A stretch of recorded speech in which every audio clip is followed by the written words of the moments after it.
Madam ముందుగా భోగి శుభాకాంక్షలు మీకు. సో ఎట్లా జరుపుకుంటారు, ఎన్ని గంటలకు లేస్తారు ఇక్కడ మీరు? మేము మార్నింగ్ 5కే లేసేసామండి. లేసేసి ఇక్కడ భోగి పెట్టుకుని అందరికీ చాలా సంతోషంగా చేసుకుంటుంటాము. ఇది ఎట్లయితే చెడు జ్ఞాపకాలన్నీ పోయేసి కొత్త సంవత్సరం మళ్ళీ మంచిగా అందరం హ్యాపీగా చేసుకోవడానికి ఈ భోగి మేము ఎప్పుడు సెలబ్రేట్ చేసుకుంటాము. ముగ్గుల పోటీలు ఇవన్నీ కూడా మా అపార్ట్మెంట్లో బాగా సెలబ్రేట్ చేసుకుంటుంటామండి. సార్ ముఖ్యంగా ఇప్పుడున్న పిల్లలకు సెల్ ఫోన్ బారిన పడుతున్న పిల్లలకు ఇట్లాంటి సంస్కృతి సాంప్రదాయాలు తెలపడం ఎంతవరకు ఇంపార్టెంట్ అంటారు? మీరు ఈ విషయంలో ఎలాంటి కేర్ తీసుకుంటున్నారు? ముందుగా నా తులసివన కుటుంబ సభ్యులందరికీ భోగి సంక్రాంతి కనుమ శుభాకాంక్షలు. మేము ఇక్కడ కేవలం ఈ సంక్రాంతి వేడుకలే కాకుండా ప్రతి పండుగ కూడా ఒక ఉత్సాహంగా ఉల్లాసంగా ఆనందంగా ఇక్కడ జరుపుకుంటాము. సుదూర ప్రాంతాల నుంచి గ్రామీణ ప్రాంతాల నుంచి వచ్చిన వాళ్ళకి అయ్యో మేము ఈ భోగి సంక్రాంతి మేము వేడుకలు జరుపుకోలేకపోతున్నాము అనే భావన రాకుండా అటువంటి వాతావరణంలోనే మేము గ్రామీణ వాతావరణాన్ని పండుగ వాతావరణంలో మేము ఇటువంటి వేడుకలు జరుపుకుంటాము.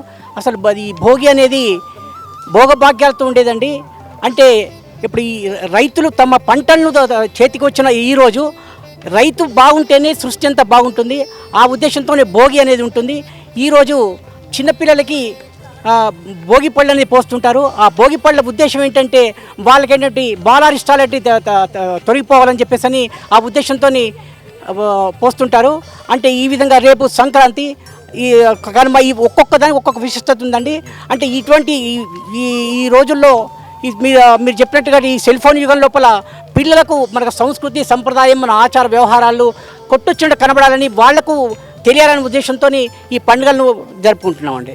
సార్ పొద్దున ఎన్ని గంటల నుంచి ఏర్పాటు చేస్తారు? ఇదంతా నైటే ఏర్పాటు చేస్తారా, ఉదయం ఏర్పాటు చేస్తారా? నిన్న నైటే ఏర్పాటు చేసామండి. నిన్న మధ్యాహ్నం నుంచి స్టార్ట్ చేసాము.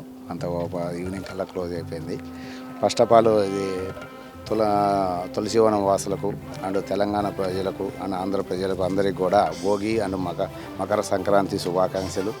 మీ మీడియాకు మన ఇప్పుడు వచ్చిన తులసివనం సరౌండింగ్ వాసులందరికీ కూడా ఇప్పుడు ప్రతి ప్రోగ్రాం కూడా ప్రతి లాస్ట్ 10 years నుంచి కూడా 4:30కే అందరు జనాలు మూడుతారు. ఇదంతా హ్యాపీగా చేసుకుంటాము. మళ్ళీ ఈవినింగ్ కూడా ప్రోగ్రామ్స్ ఉన్నాయి.